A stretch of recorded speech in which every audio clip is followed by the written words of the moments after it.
పదునెంతో నీ ఓర్పుతో మార్చుకో. చల్ల చెదరైన నీ గూడు కళగా మరి నేడు అలసిన మనసుకు ఆసరందించే బతుకు జట్కా బండి. దారి చూపేనండి.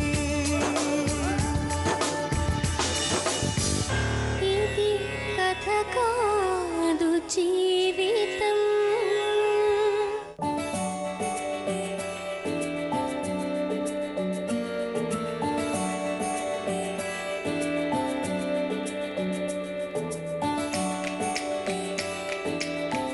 బతుకు జట్కా బండి కార్యక్రమానికి స్వాగతం. ఇది కథ కాదు జీవితం.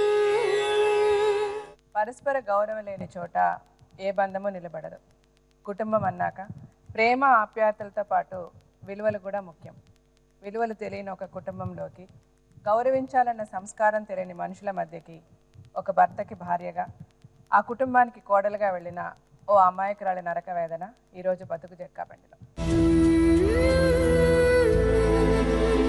ఈమె పేరు స్వాతి. ఈమెకు నాగబ్రహ్మంతో పెళ్ళై 4 ఏళ్లయింది. పెళ్ళైన సంవత్సరానికే స్వాతి గర్భం దాల్చింది. కాని దురదృష్టవశాత్తు 3 నెలలకే గర్భం పోయింది.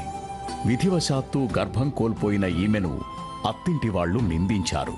ఆ నిందను దిగమింగుకున్న స్వాతి తండ్రిలాంటి మామే తనతో పశువులా ప్రవర్తిస్తుంటే తట్టుకోలేకపోయింది. తాను పడుతున్న నిందల నుండి, మామగారి పైశాచిక ప్రవర్తన నుండి తనకు విముక్తి కల్పించమంటూ బతుకు జట్కా బండిని ఆశ్రయించింది. ఆమె అనుభవిస్తున్న నరక వేదన్ని మనతో చెప్పుకోవడానికి ఇక్కడికి వచ్చింది స్వాతి.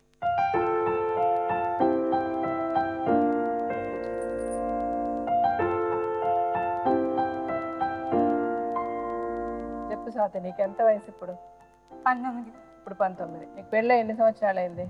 4 సంవత్సరాలు. 4 సంవత్సరాలు అంటే 15 ఏళ్ళకే పెళ్లి చేసేసారు. నీకు తోడబుట్టిన వాళ్ళు ఎంతమంది ఉన్నారు? ఒక అన్నయ్యను ఒక అక్క. అన్నయ్య, అక్క, వాళ్ళిద్దరికి పెళ్ళిళ్ళు అయిపోయా? అమ్మ నాన్న ఏం చేస్తారు సార్? అమ్మ ఇంటికాడ ఉంటుంది, నాన్న వదరంగం పని చేస్తాను. ఓకే. నీకెందుకు అంత చిన్న వయసులోనే పెళ్లి చేశాను? నువ్వు చదువుకున్నావు అసలు? 10 చదువుకున్నావు. 15 వెంటనే పెళ్లి చేసేసారు. నీకు ఇష్టమైన పెళ్ళి ఆ వయసులో? ఇష్టం లేదు. ఎవరు అమ్మ నాన్న చెప్పారని చేసుకున్నావు?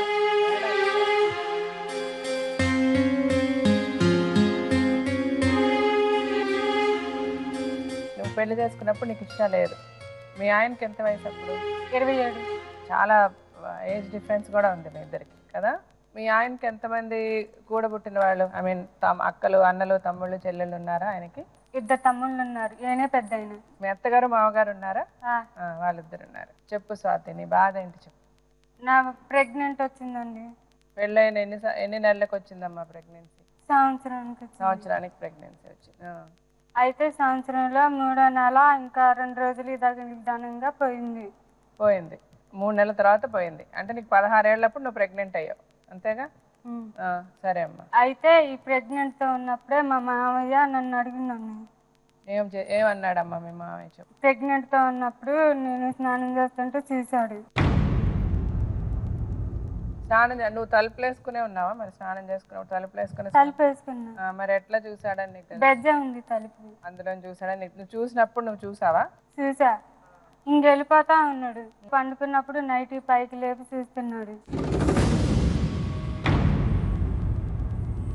ఏమయ్య చూస్తున్నావు అంటే, నా మనువుని చూస్తావా సార్ అని నైట్ పైకి లేపుతున్నాడు. నువ్వు నిద్ర అప్పుడు మీ ఆయన లేడా నీ పక్కన? ఇంట్లో ఎవరు లేరు. అప్పుడు నువ్వు పడుకుంటుంటే అలా చేశాడు అతను. అలా ఎందుకు అలా చేస్తున్నావు అంటే, మనవుడిని చూస్తాను అన్నాడు. అయితే ఇక వేరే ఊరు నుంచి ఫంక్షన్కి వెళ్ళి వచ్చింది. అయితే ఆ రోజేమో మా ఆయనను మా అత్త వాళ్ళు పుల్లలు పగలు కొడుతున్నారు, బయట ఉన్నారు. అయితే ఆ రోజు నేనే కూలర్లో నీళ్ళు పోస్తున్నా. నీళ్ళు పోస్తుంటే వాటేసుకుంది రాని పిలిచిడు, ముద్దు పెట్టమన్నాడు. అయితే ఇక అది అయిపోయిన తర్వాత ఇక 3వ నెల 2 రోజులు తగిలిద్దానంగా కడుపు పోయింది. అయితే చూపించుకోవడానికి డాక్టర్ దగ్గరికి వెళ్తే డాక్టర్ గారు అన్నారు, నీకు నెత్తురు లేదు, బలం లేదు, అందుకే పోయిందని అన్నారు. మా ఆయన అంటాడు, నువ్వు డాక్టర్కి లంచం ఇచ్చేమో అందుకే పోయింది అని అన్నాను. సరే, నువ్వు మీ మామగారు ఇట్లా చేస్తున్నారు కదా ఇంట్లో, మీ ఆయనతో చెప్పావా, నీ భర్తతో చెప్పావా? అమ్మ నాన్నలకు చదివితే కడుపు పోయినప్పుడు 3 రోజులకి తీసేపోయారు. శ్రీరామనవమి అది వచ్చిందని. కాదమ్మా, కడుపు పోయినప్పుడు సంగతి వదిలేసాయి. అంతకు ముందు చెప్పలేదు. మీ మామగారు ఇలాగ అసహ్యంగా అసలు ఎవరికి చెప్పలేదు. ఎవరికి చెప్పలేను. ఎందుకు చెప్పలేదు నాన్న? మా ఆయనకి చదివితే తండ్రి కానీ కొడుకు గొడవ పెట్టినట్టు ఉంటది. మా అత్తకి చదివితే మా ఆయనకి రేతుపట్టు కల్లో పడు, నువ్వు చదివితే నేను ఎట్లా నమ్మేను అని అంటాడు. మీ అత్తకి చెప్పావా నువ్వు? చెప్పలే. నువ్వు భయపడకుండా చెప్పు, ఏం జరిగింది కరెక్ట్ గా చెప్పు స్వాతి. అప్పుడే నేను అర్థం చేసుకొని వాళ్ళతో మాట్లాడడానికి కరెక్ట్ గా ఉంటది, సరేనా? సో నువ్వు ఎవరితో చెప్పలే. సరే, మీ అమ్మ నాన్నతో ఎందుకు చెప్పలేదు నాన్న? అయితే ఇక కడుపు పోయినప్పుడు 3వ నెలలో నిద్ర చేపిస్తానని మా అమ్మకి తీసేపోతే కాదమ్మా, అప్పుడు చెప్పానండి. అప్పుడు చెప్పావు, అంతకు ముందు చెప్పలే. అంతకు ముందు ఎవరికి చెప్పలే. అయితే ఇక అడికి వెళ్ళిన తర్వాత చెప్పా మా అమ్మకి, మామయ్య ఎట్ట అంటాడు, మరి మా ఆయన ఎట్ట అన్నాడు, నేను వెళ్ళనని అన్నా. అంటే మా అమ్మ అనేది ఎక్కడన్నా ఉండి నేను వెళ్ళొద్దు అని అన్నాడు.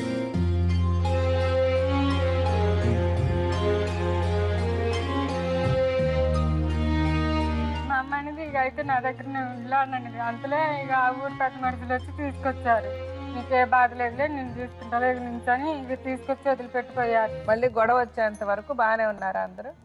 మధ్య మధ్యలో చికాకులు చేస్తానే ఉన్నారు. చికాకులు అంటే ఏం చేసేవాళ్ళమ్మా? సీట్ పోటు మాటలే. మా ఆయన ఎందుకు అంటాడు, అసలు మా ఆయన మా ఆయన నీకు వెళ్ళి జోడుగా మా ఆయన ఎందుకు అంటాడు అని మొత్తాన్ని మా నాన్న మీద నిందలు వస్తావని నువ్వు అనేది. ఒకరోజు పంచాయతీ పెట్టించారు. అయితే వాళ్ళ తరపున చుట్టాలు మొత్తాన్ని పిలిచారు, 100 మందిని పిలిచారు. అంటే ఇక మా అక్కల్ని ఎవరు రాలేదు, మా అమ్మకే చెప్పింది, ఇంకెవరికి చెప్పలేదు. ఎవరు? వాళ్ళు చెప్పలేదు, నువ్వు చెప్పలేదు, వాళ్ళు ఎవరు చెప్పలే మీ ఇంట్లో వాళ్ళకి? ఎందుకు పరుగు తీసుకోవటం అని మా అమ్మ వాళ్ళు ఎవరికి చెప్పలేదు. ఆ తర్వాత మీ మామగారు నిన్ను ఎప్పుడు ఏమనలేదా? ఇంకా అంతకు ముందు చేసిండి. ఇక ఆ గొడవ అయిపోయిన తర్వాత మన మధ్యన అడిగిండు. ఈ మధ్య ఎప్పుడు? చాన్నాళ్ళు అవుతుంది అడిగి. ఏమడిగాడు? కౌగిట్లోకి రా, ముద్దు పెట్టుకుంది. మళ్ళీ అంటే ఈ గొడవలు ఎన్ని అయిన తర్వాత కూడా, ఇన్ని పంచాయతీలు ఎన్ని జరిగిన తర్వాత కూడా అడిగాడు. ఇది జరిగి ఎన్నాళ్ళు అయిందమ్మా లాస్ట్ ఎప్పుడు అడిగాడు? ఇది జరిగి సంవత్సరం అవుతుంది. సరే, నీకేం కావాలి చెప్పు స్వాతి, నేనేం మాట్లాడాలి వాళ్ళతో? మా ఆయన నాతో మంచిగా ఉంటే చాలు, అందరు నాతో మంచిగా ఉండి నన్ను బాగా తీసుకుంటే చాలు. కానీ మా అమ్మ వాళ్ళు నా దగ్గర రావట్లేదు.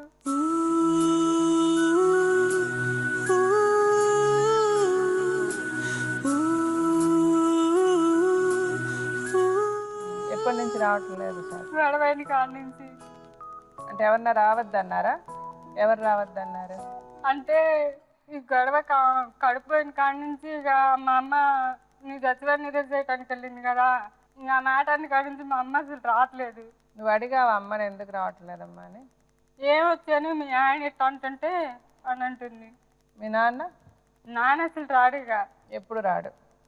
సరే, ఇప్పుడు నీ ఇంట్లో వాళ్ళు నిన్ను ప్రేమగా చూసుకోవాలి, అమ్మ నాన్న అప్పుడప్పుడు వచ్చి నిన్ను చూడాలి, నీతో మాట్లాడాలి, అందరు నీతో ప్రేమగా ఉండాలి, మీ మామగారు నీతో అసభ్యంగా ఇంకోసారి ప్రవర్తించకూడదు, అంతే కదా నీకు కావాల్సింది?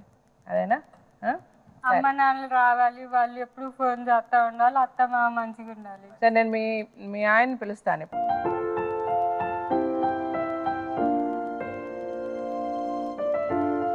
మీ పేరేంటండి?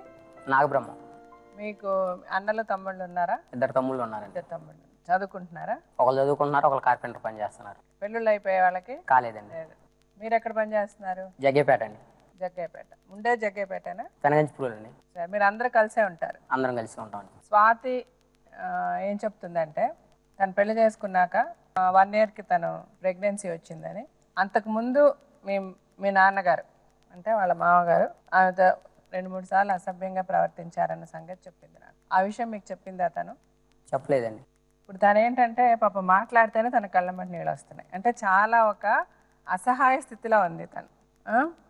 మిమ్మల్ని పెళ్లి చేసుకున్నాక అన్నీ వదిలేసి మీరే ప్రపంచం అనుకొని వచ్చింది తను కదా. తనకి ఏదైనా కష్టం అంటే ఆ కష్టం మీది కూడా. ఇప్పుడు తను చెప్పింది నేను అంతా విన్నా, మీరేమనుకుంటున్నారు? అసలు మీ సైడ్ ఏంటి? మేమిద్దరం అన్యోన్యంగా ఉంటున్నామండి. ఉండటానికి ఇక్కడ నుంచి వాళ్ళ ఇంటికి పండగకి వెళ్ళిన సంక్రాంతికి, ఆ రోజు నుంచి వాళ్ళ నాన్నగారు బాగా నా మీద సీరియస్గా వస్తున్నారు ఏదన్నా మాట్లాడినా కూడా. ఎప్పుడు? పండగ రోజు నుంచి, సంక్రాంతి నుంచి, పెళ్ళైన కాడ నుంచి. పెళ్ళైన ఎన్ని రోజులకి జరిగింది ఇట్లాగా? 2 నెలలు అండి. 2 నెలల్లో. 2 నెలల్లో ఊరెళ్ళింది తను. ఊరెళ్ళి వచ్చిన తర్వాత వాళ్ళ నాన్నగారు నీ మీద కోపడుతున్నారు. కోప్పడుతున్నారు. దేనికి ఏది మాట్లాడినా కూడా సీరియస్గా మీదకి వస్తున్నారు. ఓసారి వాళ్ళకి పండగకి వెళ్తే శ్రీరామనవమికి ఈ అమ్మాయిని తీసుకొని వెళ్ళినాం. ఒక రోజు ముందు రమ్మన్నారు. నేను అన్న డోర్స్ పెట్టే పని ఉన్నా, ఇద్దరం కలిసి వస్తాం ఒకరోజే, అట్లా పంపించను ఒక్కదాన్ని అని చెప్పి తెల్లారి ఇద్దరం కలిసి వెళ్ళినాం. వెళ్ళాక కార్పెంటర్ పనికి వెళ్ళి వచ్చి తెల్లారి వెళ్ళాక వాళ్ళ నాన్నగారు సాయంత్రం 4 అన్నం తినమన్నారు. మధ్యాహ్నం తిని వచ్చాం, ఇప్పుడు మాకు వద్దని అన్నాం.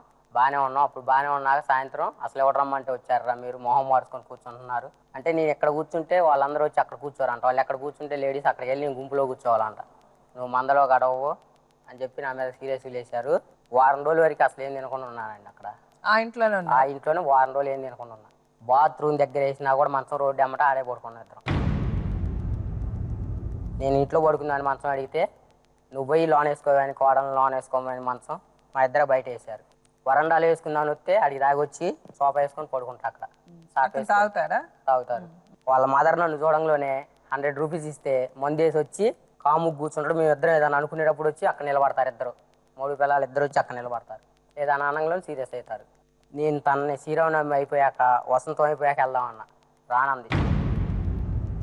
తెల్ల 2 రోజులు ఉండి వెళ్దామన్నా, ఓ నెల రోజులు ఉండి వెళ్దామన్నా. నేను రాను, నా ఇష్టం వచ్చినప్పుడు వస్తా అని అంటే వాళ్ళ నాన్నగారు బ్యాట్ తీసుకొని కొట్టడానికి వస్తే బ్యాట్ గుంజుకొని వాళ్ళ వదినకి ఇచ్చింది బ్యాట్. అది ఏడే ఉంటుంది, నువ్వు మగోడు అయితే బయటకు వచ్చి బతికించుకో. అంటే ఏంటి, మీ అమ్మ నాన్న దగ్గర ఉండొద్దని అన్నారు? ఉండొద్దని అంటాడు. అది ఇది పెళ్ళైన ఎన్ని రోజులు జరిగింది ఇలాగా? సంవత్సరంన్నర తర్వాత. అంటే అప్పటికి అమ్మాయికి కడుపొచ్చి పోయింది పోయినప్పుడు కదా, కడుపొచ్చి పోయింది. అప్పుడు మీరు ఆ అమ్మాయి మీద అబాండం వేశారు. నీ వల్లే తప్పు జరిగింది, నువ్వే ప్రెగ్నెన్సీ తీసేసావు అని అన్నారా మీరు? నేను అనలేదండి. అక్కడికి వెళ్ళి వచ్చా వాళ్ళ ఇంటి దగ్గర, ఇక్కడికి వచ్చాక కడుపు పోయిందని చెప్పాక వాళ్ళ నాన్న వాళ్ళ అమ్మలు అరవడానికి వచ్చారు. మీరు పిల్లనైతే ఏమన్నా మాకండి, ఇప్పుడు బలం లేదు కాబట్టి ఈ సంవత్సరం కాబట్టి వచ్చే సంవత్సరం పిల్లగాళ్ళు పుడతారు, లేకపోతే ఒక 5 సంవత్సరాల దాకా ఆగుతాం మేము అట్నే. ఇప్పుడు మీరు పిల్లని మట్టికి ఏమనొద్దని చెప్పినాం. నాన్న అమ్మలు కూడా అలానే చెప్పారు, అలానే ఉన్నారు, వెళ్ళిపోయారు చెప్పి. అంటే మధ్యలోనే చాలా చెప్పింది అమ్మాయి. పెళ్ళి అయిన సంవత్సరం తర్వాత వాళ్ళ ఇంటికి మీరు వెళ్తే వాళ్ళు మిమ్మల్ని సరిగ్గా చూడలేదు, మిమ్మల్ని అవమానపరిచారు, ఇదంతా మీరు చెప్తున్నారు. ఈ మధ్యలో చాలా కథ జరిగింది. ఈమె చెప్పిన ప్రకారం ఈ మధ్యలోనే మీ మామగారు, అదే మీ ఫాదర్ ఆమెతో మిస్బిహేవ్ చేశారు, అంటే ఆమెతో అసభ్యంగా ప్రవర్తించారు. ఇవన్నీ జరిగిన తర్వాతనే మీరు వాళ్ళ ఇంటికి వెళ్ళారు. సో ఆబ్వియస్గా ఒకవేళ ఇవన్నీ జరిగిన తర్వాత మీరు అక్కడికి వెళ్ళుంటే, ఇన్ని మనస్పర్ధలు వచ్చాయి కాబట్టి మీ ఇద్దరి మధ్య, అమ్మాయి చాలా బాధపడింది కాబట్టి వాళ్ళ ఆది మనసులో పెట్టుకుని మీ మీద కోపంగా బిహేవ్ చేసి ఉండొచ్చు, లేకపోతే ఈ అమ్మాయి రాననడానికి కారణం కూడా ఇదే అయి ఉండొచ్చు. సో ఇవన్నీ జరిగా లేదా అన్నది ముందు మనం తెలుసుకోవాలి. ఇప్పుడు ఎదురెదురుగానే ఉన్నారు కాబట్టి మీరిద్దరు, ఎందుకంటే రేపు ఏం జరిగినా మీరిద్దరే కలిసి బ్రతకాలి కదా. మీ అమ్మ నాన్న ఉండరు, వాళ్ళ అమ్మ నాన్న ఉండరు. జీవితాంతం ఆమె నీ కోసం ఉండాలి, మీరు ఆమె కోసం ఉండాలి. ఏ కష్టం వచ్చినా ఏ నష్టం వచ్చినా మీ ఇద్దరే చూసుకోవాలి తప్పితే మీకు మధ్యలో వచ్చి చేసే వాళ్ళు ఎవరు ఉండరు. ఈ రోజు నేను మాట్లాడతా, అలాగే ఎవరు వచ్చి మాట్లాడతారు? ఎవరు ఏం చెయ్యరు. సో అందుకని మీరిద్దరు ఓపెన్ గా తను ఏమనుకున్నదో అడుగుతుంది, మీరు దానికి సమాధానం చెప్పండి. ఇప్పుడు తను చెప్పిన ప్రకారం మీ నాన్నగారు ఆమెతో అట్లా బిహేవ్ చేశారా? ఏమ్మా అడుగు. చేశారన్న సంగతి మీకు తెలిసినప్పుడు, తర్వాత తెలిసింది మీకు, అప్పుడు మీరు ఆ అమ్మాయిని సపోర్ట్ చేయలే, మీరేమన్నారు? మా నాన్న అట్లా చెయ్యడు అన్నారు. అంటే ఆయనకి తెలియకుండా కూడా మీరు కనుక్కొని ఉండొచ్చు. అంటే తాను మిమ్మల్నే కదా నమ్ముకొని వచ్చింది, ఇంకెవరితో చెప్పుకుంటది? సో మీరు కూడా ఏం చేశారు? చాలా బ్లైండ్ గా అసలు మా ఫాదర్ది తప్పే లేదు అన్నట్టే మీరు ప్రవర్తించారు. కనీసం తను ఎందుకు చెప్తుంది అన్నది కూడా మీరు ఎవరు ఆలోచించలేదు. సో దానివల్లనే తను అంత బాధపడి వాళ్ళ ఇంటికి వెళ్ళిపోయి రానంది. ఆ తర్వాత మీరు చెప్పారు, సరే వాళ్ళ ఇంటికి వెళ్ళారు, మిమ్మల్ని సరిగ్గా చూసుకోలేదు. సో నేనేమంటానంటే, అలా సరిగ్గా చూసుకోకపోవడానికి కారణమో, లేకపోతే ఈ అమ్మాయి రాకపోవడానికి కారణమో ఈ సంఘటనలే. ఇలా జరిగినప్పుడు తను ఎట్లా వస్తానంటది? మీ నాన్నని ఎప్పుడు మీరు అడగలేదు కదా, ఇట్లా జరిగిందా, ఎందుకు ఇలా అంటుంది అంటే? డెఫినెట్గా ఆయన లేదనే చెప్తాడు అనుకోండి, చేశారని అంటారు, ఎవరు ఒప్పుకోరు చేసిన. సరే ఇష్యూస్ జరిగిన తర్వాత కూడా మీరు ఎందుకు పంచాయతీ పెట్టారు? తర్వాత ఏం జరిగింది చెప్పండి. పంచాయతీ వాళ్ళ నాన్నగారు పెట్టించారండి. వాళ్ళ నాన్నగారు ఇది గొడవ తర్వాత పెట్టించారు. గొడవ తర్వాత పంపించడానికి పంపించారు, వాళ్ళు పెట్టారు మీటింగ్. పంచాయతీలో ఏమైంది? మీటింగ్ లో పెడితే ఈ అమ్మాయి నాకు మా అమ్మకి అసలు ఇష్టం లేదు, మేనమామలు మా నాన్న వల్ల బలవంతం మీద చేసుకున్న ఈ పెళ్లి, నాకు ఇష్టం లేదని అన్నది. పంచాయతీ పెట్టినప్పుడు ఏం మీ ఇద్దరు కలిసి ఉంటారా అని అన్నారు. అంటే మేము కలిసి ఉండుటే ఇష్టపడతాంలే కానీ మా మావయ్య అన్న మాటలకి నాకు ఆ ఇంట్లో ఉండబుద్ధి కావట్లేదు, ఆ ఇంట్లో ఉన్న కాడి నుంచి ఏదోలాగుంది, మనసు అంతా ఇరిగిపోయింది, నేను వేరే అయితేనే ఉంటా లేకుంటే ఉండనని అన్నా. మా అమ్మ వాళ్ళు ఫోన్ చేసినా స్పీకర్ ఆన్ చేసి పక్కనే నించుంటాడు, వాళ్ళు అనే మాటలన్నీ ఇంటిని ఉంటాడు. మీ అమ్మ ఇలా అంటుంది ఏంది, అలా అంటుంది ఏంది అని ఫోన్ పెట్టేసిన తర్వాత ఊరికి ఒకటే గొడవ. అలా చేశారా మీరు? ఆ ఫోన్ పని చేయదండి, అది స్పీకర్ ఆన్ చేస్తే తప్ప పని చేయదు. ఆ ఫోన్ మార్చేసి కొత్త ఫోన్ తీసుకున్నాం. స్పీకర్ ఆన్ చేయరండి, మళ్ళీ మమ్మల్ని ఫోన్ చేస్తే స్పీకర్ ఆన్ చేస్తారు. ఈ మధ్య ఫోన్ పాడైంది కాబట్టి ఇప్పుడు స్పీకర్ ఆన్ చేస్తున్నారు. మళ్ళీ అలా అంతకు ముందు ఫోన్ పని చేస్తానే ఉంది. సరే, స్పీకర్ పని చేసినా పని చేయకపోయినా వాళ్ళ అమ్మ చెప్పింది మీరు వినాల్సిన అవసరం ఏముంది? స్పీకర్ పని చేయదండి. ఆ అమ్మాయికి లైట్ గిన్ రాదు, స్పీకర్ ఆన్ చేసి ఇస్తాం, మాట్లాడిద్ది. తర్వాత ఏమన్నా మాట్లాడి మేము మీద అని చెప్పిందంటే ఏం చెప్పిందో నాకు గుర్తులేదు, నాకు ఏం రాలేదు అంటది. ఏది అడిగినా అలానే అంటది. నాన్నగారు కన్న బిడ్డలాగా చూసుకుంటుందండి, అలా మాట్లాడుతుంది ఆ అమ్మాయి. ఎవరు మీరు? మీరు బిడ్డలా చూసుకోండి. నాన్న చూసుకుంటుండ అలా. మీరు? అమ్మ నాన్న. మీ అమ్మ నాన్న. అమ్మ నాన్న. సరే, ఇప్పుడు మీ అమ్మగారిని ఒకసారి పిలుద్దాం. ఆవిడేం చెప్తారు?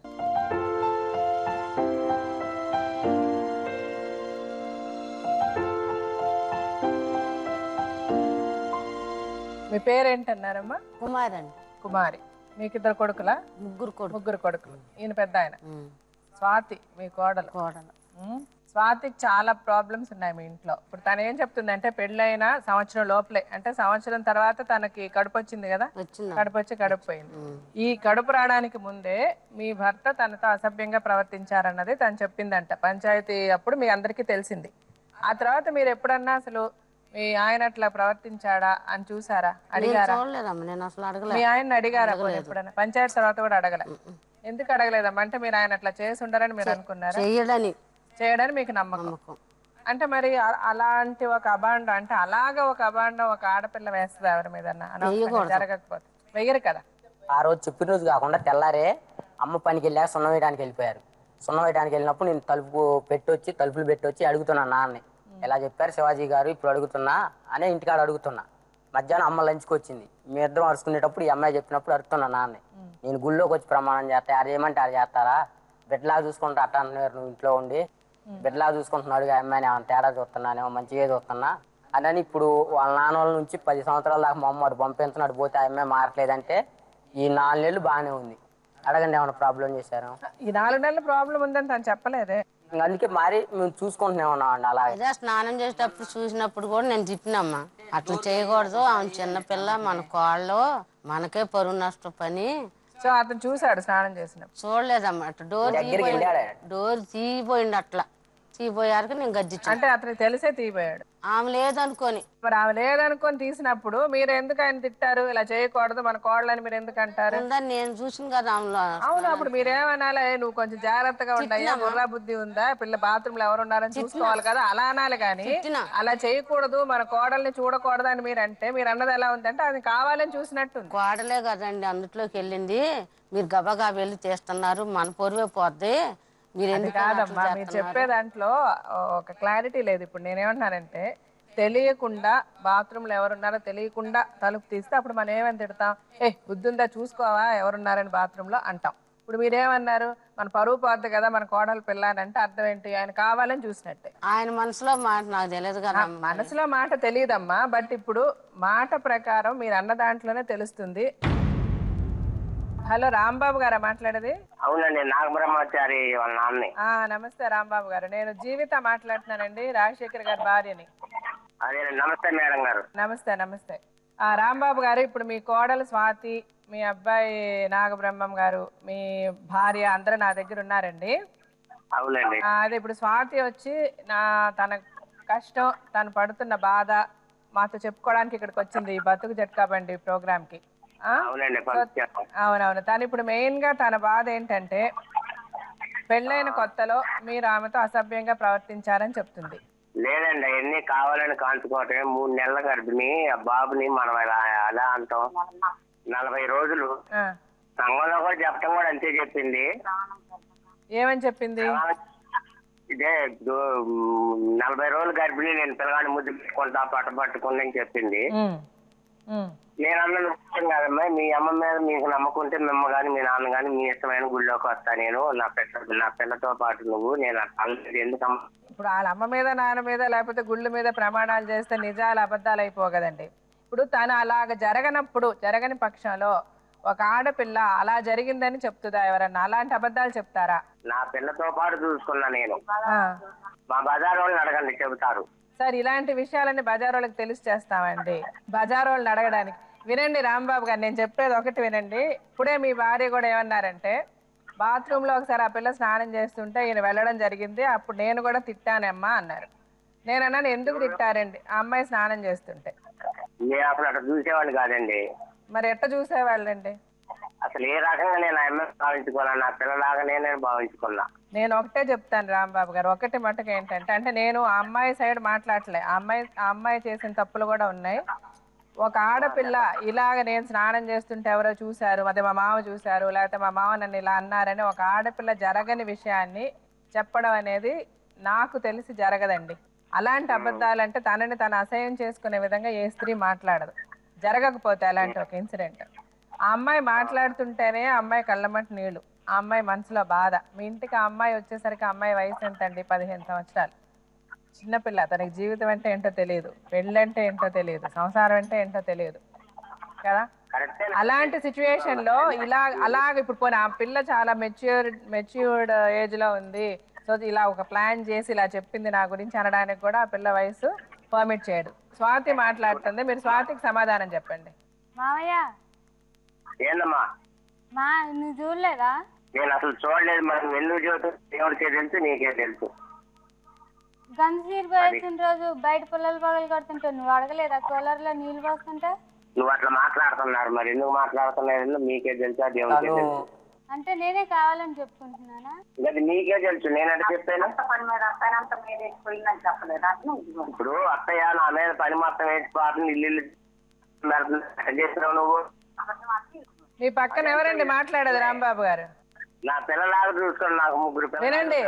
రాంబాబు గారు వినండి. ముందు మీరు మీ మాటల్లో నాకు ఏమాత్రం నమ్మకం ఎందుకు కలగట్లేదంటే, ఫస్ట్ ఆ అమ్మాయి స్నానం చేస్తుంటే మీరు బాత్రూమ్ దగ్గరికి వెళ్ళారు, అది మీ భార్య కూడా ఒప్పుకున్నారు. అది కావాలని చూసారా, తెలియకుండా వెళ్ళారా, అది వేరే విషయం. అది ఆవిడకి తెలియదు, ఆమెకి తెలియదు, మాకు తెలియదు. ఆమెకు తెలుసు మీరు కావాలని చూసారని తన అనుకుంటుంది. మీరు కావాలని చూసారా లేదా అన్న విషయం మీ ఒక్కరికే తెలియాలి, కానీ మీరు బాత్రూమ్ దగ్గరికి అయితే వెళ్ళారు. నేను వెళ్ళినా దేం పని మీద వెళ్ళాలి, కానీ నాకు ఆ ఉద్దేశం అసలు లేదండి. అదే ఇది ముందేమన్నా అసలు నా బాత్రూమ్ పక్కకే వెళ్ళలేదు అన్నారు. అలాంటప్పుడు మీరు నిజం చెప్తున్నారని నేను ఎలా అనుకోవాలి? సో తను చెప్పిందే కరెక్ట్ అనిపిస్తుంది నాకు. ఇప్పుడు మీరు అంత ఇదిగా అన్నారు కాబట్టి ఒకవేళ పనులు గాబు కాడికి పోతే పోవచ్చు, బాత్రూమ్ గాబు 2 అక్కడే ఉన్నాయి. ఆ అమ్మాయి కూడా అక్కడే. ఏంటి పక్క పక్కనే ఉన్నాయి? గాబు బాత్రూమ్. నేను అసలు అది కూడా గమనించలా. ఆ అమ్మాయి అడగమంటుంది, చెప్పింది కావాలంటే. ఇప్పుడు ఆ అమ్మాయి చెప్తుంది కదా, స్వాతి చెప్పు, నువ్వు నీ రూమ్ లోకి ఆయన ఎప్పుడు రాలేదు, రావు అని అంటున్నారు.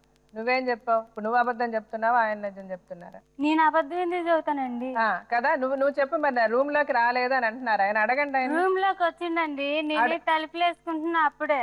అయితే అవతల డోర్ అంటే 3 గదులు కాబట్టి పక్క పక్కన ఉంటే అవతల డోర్ కి తలుపు వేసే ఉంటుంది, లాకర్ వేసే ఉంటుంది.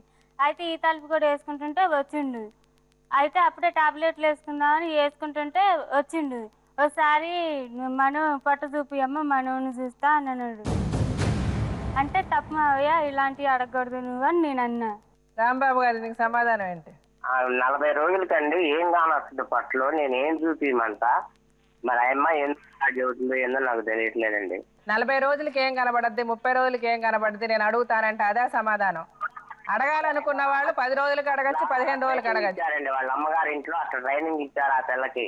సార్ మీరు ముందు సమాధానం ముందు చెప్పేటప్పుడు ఏమన్నా అసలు ఏం మాట్లాడుతుందమ్మా, అసలు నేను అలా అడగడం ఏంటి, అలా చేయడం ఏంటి, పిచ్చిగా ఉంది అనడం వేరేనా, లేకపోతే 40 రోజులకి 30 రోజులకి ఏం కనపడద్దని నేను అడుగుతాను అనడం ఏంటండి? ఆ లాజిక్ ఏంటి?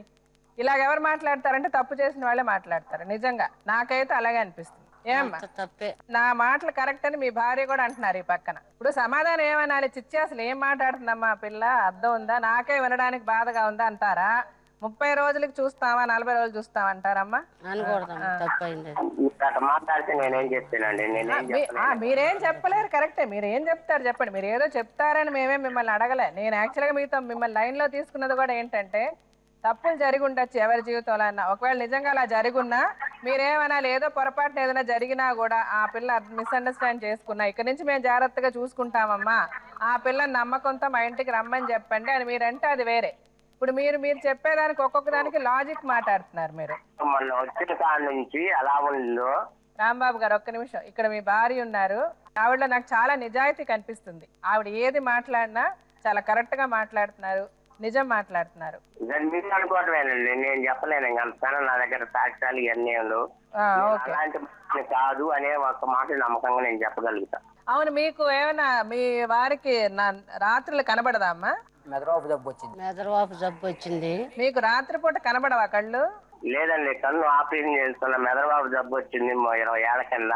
సరే, ఓకే రాంబాబు గారు, నేను మళ్ళీ మాట్లాడతాను. నాకేమనిపిస్తుంది అంటే డెఫినెట్ గా ఆయన సైడ్ ఏదో మిస్బిహేవియర్ జరిగింది కదమ్మా. సో అందుకని మీరు నిజం మాట్లాడితే మనం దీన్ని ఎట్లా సాల్వ్ చేద్దాం ఈ ప్రాబ్లం అన్నది చూద్దాం. చెప్పండి అమ్మ, ఇప్పుడు మీ ముందే మాట్లాడాం మీ భర్తతో. ఇప్పుడు మీరు నా తప్పైపోయిందమ్మా అని అంటున్నారు. సో నాకేమనిపిస్తుంది అంటే డెఫినెట్ గా ఆయన సైడ్ ఏదో మిస్బిహేవియర్ జరిగింది కదమ్మా. సో అందుకని మీరు నిజం మాట్లాడితే మనం దీన్ని ఎట్లా సాల్వ్ చేద్దాం ఈ ప్రాబ్లం అన్నది చూద్దాం. సో ఇప్పుడు ఆయన మాటల్లో నేను ఈమె చెప్పినట్టుగా ఆయన చేశాడని నేను అనకపోయినా, బట్ ఆయన సైడ్ నుంచి ఎంతో కొంత తప్పుడు బిహేవియర్ అయితే జరిగింది ఈ అమ్మాయితో. సో ఈ అమ్మాయి అదే బాధతో ఇలాగా బిహేవ్ చేస్తుంది. సరే, ఇప్పుడు ఆ అమ్మాయి కూడా ఏమంటుందంటే, స్వాతి ఇప్పుడు ఇంతవరకు నీదే తప్పు అన్నారు అందరు, సరేనా? ఇప్పుడు మీ అత్తగారే నీ ముందు ఆవిడ చాలా మంచి ఆవిడ, నిజంగా నువ్వు అదృష్టవంతురాలివి, నీకు మంచి అత్తగారు దొరికారు, అలాగే నీ భర్త కూడా మంచి ఆయన. సో నేనేమంటే అలాగని మీ మామగారు చెడ్డ నేను అంటలే. అంటే మన మనసు అనేది అది చాలా భయంకరమైన ఒకటి. ఆ బుర్ర ఉంటుంది చూసా, ఒక్కొక్కసారి చాలా చండాలంగా ప్రవర్తిస్తుంది. అలాగా ఆయన ఏ సిచ్యువేషన్లో ఎందుకు అలాగ ఆయన చేశాడో మనకు తెలియదు. మొత్తానికి ఆయన అయితే ఏదో తప్పు చేశాడు అనేది మేము నమ్ముతున్నాం, అందరమే నమ్ముతున్నాం. నువ్వు కూడా ఇక్కడ నుంచి ఇప్పుడు ఆ అమ్మాయి ఏమంటుందంటే, నాకేమీ వద్దు, నేను నా భర్తతో సుఖంగా సంతోషంగా ఉంటా, నన్ను జాగ్రత్తగా చూసుకోవాలి. అందరూ ఊర్లో ఇప్పుడు నేను ఆ పంచాయతీ పెట్టినప్పటి నుంచి అందరూ నన్ను చీటికి మాటికి ఏదో ఒకటి అంటున్నారు. మీరు బాధపడకండి అమ్మ, అందరు ఏదో ఒక మాట అంటున్నారు, నువ్వు ఇలా చేసేసావు, నువ్వు అలా చేసావు. ఈవెన్ మీరు కూడా కోపంలో మా పరువు తీసావు, లేకపోతే మీ నాన్న మీ భర్త మా పరువు తీసావు, 10 మందిలో మమ్మల్ని ఇలా చేసావు. ఎవరు రానిట్లేదండి. ఏ యూనియన్ కి? Carpenter union. ఇలా పెట్టేసరికి మీటింగ్ లో ఎవరు రానిట్లేదు. ఓహోహోహో, ఏమని పెట్టేసరికి ఇట్లాగా ఇలా పెడితే ఈ అమ్మాయి అప్పుడప్పుడు ఒక్కోసారి మంచిగా ఉంటే మా ఇంటికి వెళ్ళి నేను మేస్త్రి దగ్గర పనికి వెళ్తాను, వాళ్ళ నాన్న వెళ్తాడు. ఈ అమ్మాయి వెళ్ళినప్పుడు అలా పండక్కి అటు మా తాతయ్య వస్తాడు, వచ్చినప్పుడు పెనంచి పుల్లి ఏం జరిగింది, మీరేం చేసేది మొత్తం చెప్పుకొని మాట్లాడుకుంటారు ఇద్దరు అని మంచిగా ఉంటే మొత్తం చెప్పిద్ది, లేకపోతేనే ఏం చెప్పదు. నవ్వుకుంటే ఏదన్నా అన్నా కూడా సీరియస్ అయితే అమ్మ. ఆ అమ్మాయికి ఒకటి కొద్ది చెప్తే రాదు, ఒక్కోసారి ఏం రాపోయినా అట్నే మాట్లాడిద్ది. కింద ఎదురుంగా మనిషి పడ్డా కూడా ఎదురుంగా చూసుకుంటుండి కూడా గంజి వంపుతున్నా కానీ నేను చూడలేదని అన్నది. ఎదురుంగా దెబ్బ తగిలినా కూడా టవర్ గాడి అసలు వేసుకోదు, బాత్రూంలో పోతే ఎట్ట గుంజి ఎట్ట అంటది కానీ పడదా అంచుకు బెద్దంలో. ఎన్నోసార్లు నేను దగ్గర పోయి చెప్పొచ్చు అడగండి. తలుపు గడి ఇంట్లోకి వచ్చి బట్టలు మార్చుకునేటప్పుడు కూడా గడి నేనే చెప్పా అమ్మాయికి. ఆ టైంలో కొట్టడానికి వెళ్ళినా కూడా అమ్మ అడ్డం ఊరికి ఆ అమ్మాయి మీద దెబ్బ పడితే నీకు తాడేస్తా అన్నది. అడగండి, రోగల బండ తీసుకొని కొట్టడానికి వస్తే కొట్టి చంపేసినా కూడా మా అమ్మే కదా, వదిలేచ్చు కానీ అప్పుడు ఎందుకు వచ్చినావు, ప్రేమ ఉండబట్టే కదా. ఆడికి వెళ్తే అట్ట అసలు వాళ్ళ బ్యాచ్ లో కలిస్తే ఈ పురుగు ఆడ నుంచి వచ్చిందో అన్నట్టు చూస్తుంది మిమ్మల్ని. వాళ్ళ నాన్న అన్నం తిన్నప్పుడు ఇది అంటే వారం రోజులు తినకుండా ఉంటే ఇంటికి వచ్చి హాస్పిటల్ పాలైతే డబ్బులు ఎన్నో ఇచ్చి పుట్టి వచ్చా అంటే మహిళా మండలం ఆమె బయట డాక్టర్ని పిలిస్తే ఆ డాక్టర్ వద్దని ఆమె పంపించింది ప్రత్యేకంగా. ఆయన గారు 12 గ్లూకోజ్లు ఎక్కిచ్చా చెబితే అప్పుడు నమ్మింది మహిళా మండలం వాళ్ళ పెద్దమ్మ. ఈ అబ్బాయికి ఏం జరిగినా మాకు సంబంధం లేదు పెద్దమ్మ, పొమ్మని అబ్బాయిని చెబుతున్నాం, హోటల్ ఆడ మొత్తంలో కూర్చుండు అని మాట్లాడింది. అడగండి ఏమ్మా. అయితే పండగ తీసేపోయినప్పుడు మా అమ్మ అనేది పెళ్ళప్పుడు పోయారుగా మీరు అమ్మంటనే, అప్పుడు వండలేదుగా, ఇప్పుడన్నా 10 రోజులు ఉండండి అని వండమన్నాడు. అయితే పొద్దున పూట టిఫిన్ చేసింది, టిఫిన్ చేయానంటే నాకు వద్దన్నాడు. మేము మా ఇంట్లో 8 7 అన్నం తింటాం, అన్నం పెట్టేనా అంటే నాకు వద్దన్నాడు. వచ్చిన రోజు నుంచి పోయేదాకా అసలు అన్నమే తినలేదు. ఏం అన్నం తింటలేదు అని అంటే నాకు వద్దు, నేను తిన్ను, పాదందా అని అంటాడు. మా అమ్మ అంటది, పెళ్ళప్పుడు కూడా ఉండలేదుగా, ఇప్పుడన్నా 10 రోజులు ఉండి మీకు కూడా సంతోషంగా ఉంటుందిగా అని అన్నది. ఆ గుడికాడికి వెళ్ళినంతసేపు ఎంతసేపు ఇంకా దేవుడు పెళ్లి చేస్తున్నారు, ఎంతసేపు ఇంకా దా ఇంటికి పోతుందా అని అంటాడు. ఇంటికి వచ్చినంతసేపు అందరు ఇంట్లో తిరుగుతూ ఉన్నారు. 7 ఇంట్లో మంచిగా అంటుండు, అందరు తిరుగుతూ ఉన్నారు. అన్నయ్య అంటాడు, ఏంది గాల, ఏంది ఇంట్లో ఎప్పుడు ప్రశాంతంగా ఉండేది, మీరు వచ్చిన కాడ నుంచి గాలేందని అన్నయ్య అంటాడు. ఆ బెడ్రూమ్ వరకు ఆ పెద్ద కోళ్ళకి అప్పుడు చెప్పా, నువ్వు పడుకుంటే ఆ వంటగదిలో పడుకోండి, నీ ఫ్యాన్ లేదు పడుకోలేను, అమ్మాయి తెలుసానంటే వరండాలో కురుకొచ్చి వాళ్ళ అమ్మ మంచం వేసుకుంటది. బయట ఇంకా ఆడేమని నేను రోడ్డు మీద. అయితే 7ంటికి మంచిగా పంపొచ్చింది, గాబులకు నీళ్ళు వేసి రావాలిగా. అయితే ఆ దారిలోనే మంచి ఉంది, నేను అన్నా ఈ మంచిని తీస్తా లానం ఫ్యాన్ కింద రూమ్ లో పడుకోమంటే అతను ఎందుకు బయట పడుకుంటానండి. మరి వాళ్ళ నాన్న చెప్తే ఏంది భయపడుతున్నావు వాడికి, ఏం చేస్తారు ఇంటికి పోతే రూమ్ ఇయ్యం, అది పెద్ద కోళ్ళకి అప్పు చెప్పా, అరే మీరు పోయి రూమ్ లో పడుకోండి రా, వాళ్ళు ఆడే పడుకుంటారు అట్టం, వాళ్ళ మిస్సెస్ తీసుకొచ్చుకొని ఆడేసుకోవడం. ఉండు అలాగ అన్నాడా లేదా మీ నాన్న? అదొకటి చెప్తున్నా. ఇంటికి అల్లుడు వస్తే అల్లుడికి ఇవ్వాల్సిన మర్యాద ఇవ్వాలి కదా. అంటే అతను ఫ్యాన్ లేక అని కాదు కదా, మీరు అగౌరవపరచబట్టే కదా అతను బాధపడ్డాడు, అతను బయట పడుకోవాలన్నాడు. తప్పు స్వాతి, నీ సైడ్ కూడా తప్పులు ఉన్నాయి. నేను ఇప్పుడు మీ మామగారి విషయం నువ్వు చెప్పావు, నేను మాట్లాడా. మంచిగా చూసుకున్నా చూసుకోలేదనే చదువుతుంది అలా తప్పమ్మా. నువ్వు చూసుకుంటే చూసుకోలేదని ఎవరు అనరు. నువ్వు మాట్లాడే మాటలను బట్టి నాకు అర్థం అవుతుంది, అలా అతను మాట్లాడే మాటలను బట్టి నేను అర్థం చేసుకోగలను ఎవరిది తప్పు జరుగుతుంది ఇక్కడ, ఎవరు ఒప్పు చెప్తున్నారు, ఏంటి తప్పులో నాకు చాలా ఈజీగా అర్థమైపోతుంది. మీరు కలిసి ఉండాలి అంటే ఓపెన్గా మాట్లాడుకోవాలి. ఇప్పుడు అందుకని నేను ఇద్దరిని ఎదురెదురు పెట్టా. నీకు మనసు లేదున్నా ఇప్పుడే అడిగేసాయి, నీకు మనసు లేదున్నా ఇప్పుడే అడిగేసాయి. నువ్వేం కావాలనుకుంటున్నావు వాళ్ళ దగ్గర నుంచి. అలాగే ఆ అమ్మాయి ఏమన్నా తప్పులు చేసినా నీకు అనిపిస్తే ఆ అమ్మాయిలో ఏం మార్పు రావాలనుకుంటున్నావు అది చెప్పు. నాకేం లేదండి, వాళ్ళ ఫ్యామిలీ వాళ్ళు ఒక్కళ్ళే మంచి చూస్తే చాలు నాకు. అలాగే ఈ అమ్మాయిలో ఏం మార్పు రావాలి? కలిసిపోవడమేనండి మాలో, ఇంకేం మార్పు లేదు. ఓకే, మాలో కలిసి ఉండటం. సరే, నువ్వేమనుకుంటున్నావు చెప్పు. నన్ను మంచిగా చూసుకుంటే చాలు, నా ఫ్యామిలీ నాతో ఉంటే చాలు. ఈ ఫ్యామిలీతో నువ్వు హ్యాపీగా ఉంటే చాలు. ఇంకొకటి అర్థం చేసుకోవాల్సింది ఏంటంటే, పెళ్ళైన తర్వాత నేను ప్రతి ఆడపిల్లకి చెప్తున్నది ఒకటే, పెళ్ళి అని జరిగిన తర్వాత ఎలా అనుకున్నా ఇవాళ ప్రైమ్ మినిస్టర్ గారి దగ్గర నుంచి ప్రపంచం మొత్తం ఆడవాళ్ళకి సమాన హక్కులు, ఆడవాళ్ళు ఇంత పవర్ఫుల్, విమెన్ లిబరేషన్, అది ఎంత మాట్లాడినా కూడా పెళ్ళి అన్నది అయిన తర్వాత పుట్టిల్లు అంటే మన అమ్మ నాన్న అక్క తమ్ముడు చెల్లి వీళ్ళందరూ సెకండరీనే, ఫస్ట్ అత్తవారిల్లే. అలాగైతేనే మనం సంతోషంగా ఉండగలం కదా. సో అందుకని నువ్వు కూడా కొంచెం వాళ్ళ అటు ఇటు అన్నా కూడా అర్థం చేసుకొని, ఆవిడ అత్తగారు ఒక మాట అన్న మీ అమ్మాయి అన్నట్టుగా అనుకొని, మామగారు తప్పుగా బిహేవ్ చేస్తే నేను క్షమించమని నేను అనడాలి, అందుకని అతను తిట్టా. ఇంకొకసారి ఆయన బిహేవియర్ అట్లా ఉంటే మటుకు అమ్మ మీరు మొత్తం ఆమెకి ఇప్పుడు సపోర్ట్ ఇవ్వాలి, ఇంట్లో ఆమెకు సేఫ్ గార్డ్ చేయాలి, ఆమెకు భద్రత అన్నది మీ చేతుల్లోనే. నేను మిమ్మల్ని నమ్మే ఆ అమ్మాయి నా ఇంట్లో ఉండమంటున్నా, నాకు ఇప్పుడు ఆయన మీద నమ్మకం లేదు, ఈవెన్ మీ కొడుకు మీద కూడా అంత నమ్మకం లేదు నాకు. మీ ఇద్దరు మాటల్లో నాకు మీరు చాలా నచ్చారు, మీరు చాలా కరెక్ట్గా అర్థం చేసుకున్నారు. సో మిమ్మల్ని నమ్మే నేను ఆ అమ్మాయి నా ఇంట్లో ఉండమంటున్నా. అలాగే ఇప్పుడు ఇక్కడ ఈ ప్రోగ్రాంలో మనకి డాక్టర్ గారు ఒక ఆయన వస్తారమ్మా. ఆయన సైకలాజికల్గా మన మనసులు ఎట్లా ఉంటాయి, మీ భర్త అట్లా ప్రవర్తించుంటే ఎందుకు అట్లా చేసుంటాడు, అతని ప్రవర్తన వల్ల ఆమెలో ఎట్లాంటి మార్పు వచ్చింది, తను ఎందుకు అలా బిహేవ్ చేసింది, ఇవన్నీ కూడా ఆయన ఎక్స్ప్లెయిన్ చేస్తారు. మీరు అది వింటే మీకు అర్థం అవుతుంది మన మనసులు అసలు ఎట్లా ఉంటాయి, మనం ఎందుకు అట్లా ప్రవర్తిస్తామని. ఆయన్ని లాయర్ గారు ఉంటారు, ఆవిడని కూడా పిలుస్తా, ఒకసారి వాళ్ళతో కూడా మాట్లాడి మీరు అన్నీ తెలుసుకొని హ్యాపీగా ఉండండి వెళ్ళి.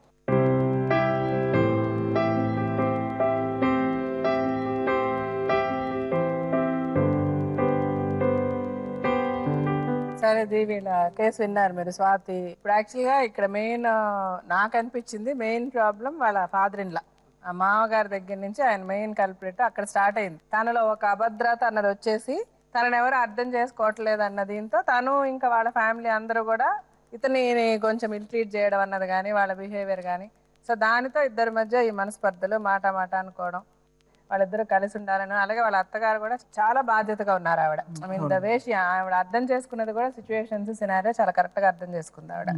సో మీరేం చెప్పాలనుకుంటున్నారు వాళ్ళకి? మేడం, ఇప్పుడు చూడటానికి మనకి ఇది చాలా స్ట్రైట్ ఫార్వర్డ్ కేసులో ఉన్నా కూడా మొత్తం మొదటి నుంచి చూస్తున్నప్పుడు కరెక్ట్ అయిన కొన్ని మెసేజెస్, అంటే సమాజానికి ఉపయోగపడేటటువంటి కొన్ని మెసేజెస్ మనకు క్లియర్గా కనిపిస్తున్నాయి మేడం. అందులో ముఖ్యంగా ఏంటంటే ఒక ఆడపిల్ల ఒక అత్తారింటికి వెళ్ళినప్పుడు తన సైకాలజీ ఎలా ఉంటుంది అన్నది ఒక సబ్జెక్ట్ మనం ముందు హైలైట్ చేయాలనుకుంటున్నాం. అంటే ఏంటంటే సెక్యూరిటీ అనే భద్రత అన్నది ఎక్కడ కావాలి. ఇప్పుడు ఒక సెకండ్ పార్ట్ ఆఫ్ నా లైఫ్, నా జీవితాన్ని నేను మొదలు పెడుతున్నాను. ఇందులో ఇదివరకు వచ్చినటువంటి భద్రత నాకు వచ్చినా రాకపోయినా ఇక నుంచి అయినా కూడా నాకు ఒక కొత్త లైఫ్ స్టార్ట్ చేస్తున్నాను. ఈ లైఫ్లో మాత్రం ఒక హోప్, ఎక్స్పెక్టేషన్స్, నాకు కావాల్సినవన్నీ నాకు వస్తాయి అన్న హోప్తో ఒక ఆడపిల్ల అక్కడికి వెళ్ళటం అన్నది జరుగుతూ ఉంటుంది. అయితే ఏంటంటే కొంతమంది ఆడపిల్లలు ఏంటంటే ఎగ్జాక్ట్గా తన పుట్టింట్లో ఎలా ఉందో ఇక్కడ అత్తగారి ఇంట్లో కూడా అలాగే ఉండాలి అనేటటువంటి భావంతో కొంతమంది వెళ్తూ ఉంటారు. కొంతమంది ఏంటంటే సర్దుకోవాలి, దిద్దుకోవాలి అన్నటువంటి పాత్రలో వెళ్తూ ఉంటారు. కొంతమంది ఏంటంటే 600 అయినా 106 అయినా కూడా ఎలా ఉన్నా కూడా నేను అడ్జస్ట్ అయిపోతాను అనేటటువంటి లెవెల్స్లో ఉంటూ ఉంటుంది. అయితే ఏంటంటే ఇక్కడ ఒక కీలకమైనటువంటి ఇష్యూ ఏంటంటే స్వాతి యొక్క సైకాలజీ, తన మంచి అమ్మాయి అయినా కూడా తన కొద్దిగా ఇమ్మెచ్యూరిటీ అన్నది ఉంది మేడం. తనకి ఏంటంటే ఆ ఇమ్మెచ్యూరిటీలో ప్రధానంగా మనకు కనిపించేటటువంటి అంశం ఏంటంటే తను కొద్దిగా మనుషుల్ని అర్థం చేసుకునేటటువంటి విధానం కొద్దిగా లోతైనటువంటి విధానంగా తను అర్థం చేసుకోదు. సో తను ఏంటంటే ఏదైనా పైనే చూస్తూ ఉంటుంది అన్నమాట, టేక్ ఇట్ ఫర్ గ్రాంటెడ్ అన్నట్టు. సో దానివల్ల ఏమవుతుందంటే కొద్దిగా looseness of tongue, looseness of actions మనకు కనిపించినాయి అనమాట తను చేసినటువంటి మొత్తం దీంట్లో. అంటే వీళ్ళ వరకు నేను రాలేదు, ఇంకా అది చెప్తాను కానీ. సో దానివల్ల ఏమవుతుంది అంటే కనుక తన సెక్యూరిటీ గురించి ఆలోచిస్తూనే యువతల వాళ్ళకి తన మీద ఉండేటటువంటి నమ్మకం తగ్గిపోయే విధంగా తను ప్రవర్తించింది కొన్ని సందర్భాల్లో. దానివల్ల ఏంటంటే భావోద్రేకాలు, కోపాలు, తర్వాత ఏంటంటే మీరు చెప్పినట్టుగా ఇందాక మొత్తం అన్ని సీక్వెన్స్ ఆఫ్ ఈవెంట్స్ అన్నీ కూడా అవుట్ ఆఫ్ కంట్రోల్ వెళ్ళిపోయినాయి అని మనం చెప్పుకోవచ్చు. అయితే ఇతను ఏంటంటే మేడం ప్రధానంగా ఇతని పాత్ర ఏదైతే ఉందో భర్తగా ఉండవలసినటువంటి పాత్ర దాన్ని కొంతవరకు ఎలివేట్ చేయాలి అని మనం చెప్పుకోవచ్చు. ఎందుకంటే తను ఏంటంటే ఇప్పుడు ఆ ఇన్సెక్యూరిటీ ఏదైతే ప్రధానంగా వాళ్ళ మామగారు వల్ల కలిగిందో, ఆ అభద్రతా భావం ఏదైతే కలిగిందో, ఇప్పుడు ఏంటంటే ఓకే మీరు నాకు అన్నం పెడతారా పెట్టరా, లేకపోతే నాకు కావాల్సినటువంటి బట్టలు కొనిస్తారా కొనివ్వరా అన్నటువంటిది ఒక అంశం అయితే కనుక, రేపొద్దు నేను అక్కడికి వెళ్తే కనుక ధైర్యంగా నేను స్నానం కూడా చేయలేనటువంటి పరిస్థితి అన్నది ఈ ఆడపిల్లకి రాకూడదు. అటువంటి సీరియస్ అభద్రతా భావంతో ఉన్నటువంటి అమ్మాయికి భద్రత కల్పించేటటువంటి ప్రధానమైనటువంటి కర్తవ్యం భర్త మీద ఉంటుంది.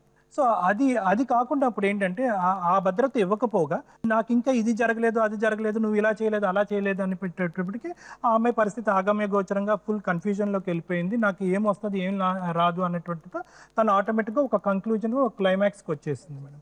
అయితే ఇక్కడ ఈ మొత్తం ఎపిసోడ్లో ఉమెన్ ఆఫ్ ది మ్యాచ్ అని అనుకుంటే కనుక బ్రహ్మం గారు మిస్సెస్ గురించే చెప్పుకోవచ్చు. కుమారి గారు మీ పాత్ర చాలా మంచి పాత్రమో, చాలా మంచి రోల్ మీరు ప్లే చేశారు.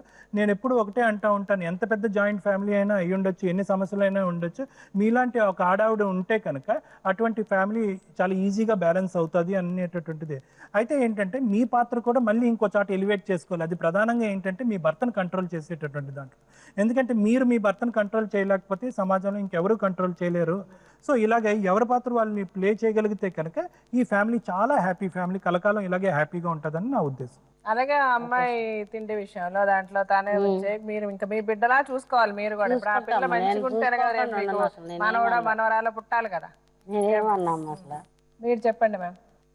చాలా మటుకు అంటే ఈ అమ్మాయికి మ్యారేజ్ అయింది 15 yearsకి, అంటే అది చైల్డ్ మ్యారేజ్ అని కిందకనే వస్తుంది. ఎన్ని చట్టాలలో ఎన్నిసార్లు ఎన్ని చోట్ల చెప్పినా కూడా 18 ఏళ్ళ అమ్మాయికి 21 సంవత్సరాల అబ్బాయికి అని అన్నా కూడా అది కూడా వీళ్ళు అవలంబించలేదు.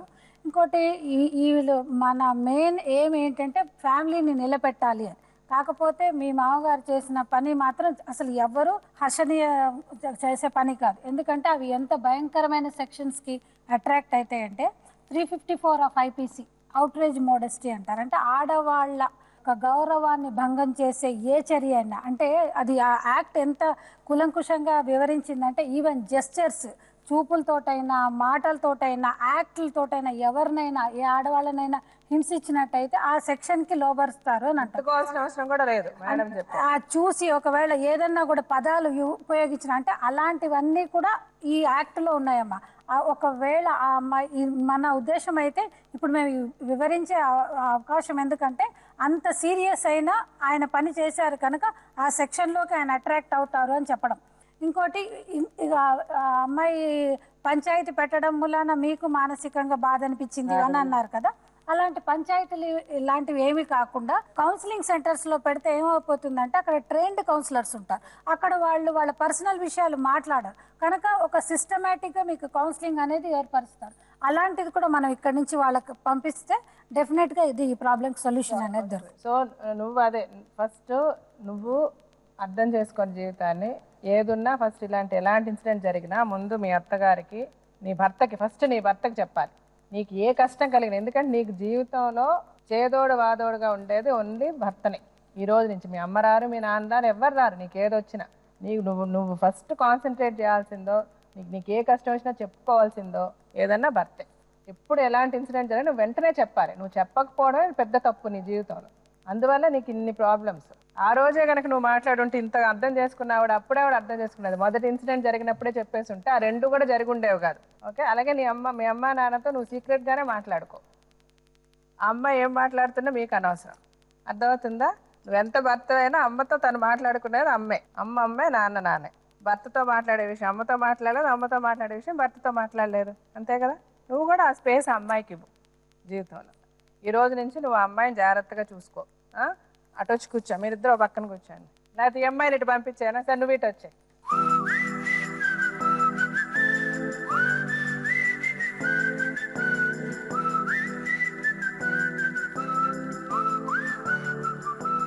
ఇద్దరికి ఒకటే నేను చెప్పదలుచుకుంటున్నా, ఏం జరిగింది అన్నది ఇంక మర్చిపోండి. ఇదంతా మన మంచికి. ఇప్పుడు మనకున్న కష్టాలు మనం మాట్లాడుకుంటేనే దానికి ఒక సొల్యూషన్ వస్తుంది. మనకు పరిష్కారం అనేది ఎప్పుడు వస్తుంది? కష్టాలు చెప్పుకుంటేనే, బాధలు చెప్పుకుంటేనే. ఇలా చెప్పుకున్నాం 10 మందికి తెలిసిందని మీరు ఏం బాధపడాల్సిన అవసరం లేదు. ప్రతి ఇంటిలో జరిగేదే ఇది. ఇక్కడ నుంచి ఏది కూడా ఎవరి మనసులో ఏది పెట్టుకోవద్దు. మీ అమ్మా నాన్నకు కూడా చెప్పు, సరేనా?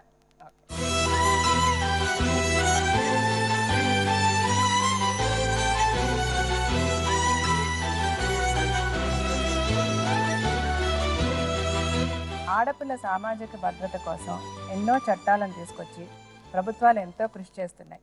కానీ 4 గోడల మధ్య ఒక కుటుంబం లోపల ఆడపిల్ల భద్రత పరిస్థితి ఏమిటి? మీ ఇంటి ఆడపిల్లకు మీరు ఇచ్చే గౌరవాన్ని బట్టే సమాజం మీ కుటుంబాన్ని గౌరవిస్తుంది. కన్న బిడ్డలనే కాదు, మిమ్మల్నే నమ్ముకొని ఎన్నో ఆశలతో మీ ఇంట్లో అడుగు పెట్టే మీ కోడల్ని కూడా కంటికి రెప్పలా కన్న కూతురులా చూసుకోవడం మీ బాధ్యత.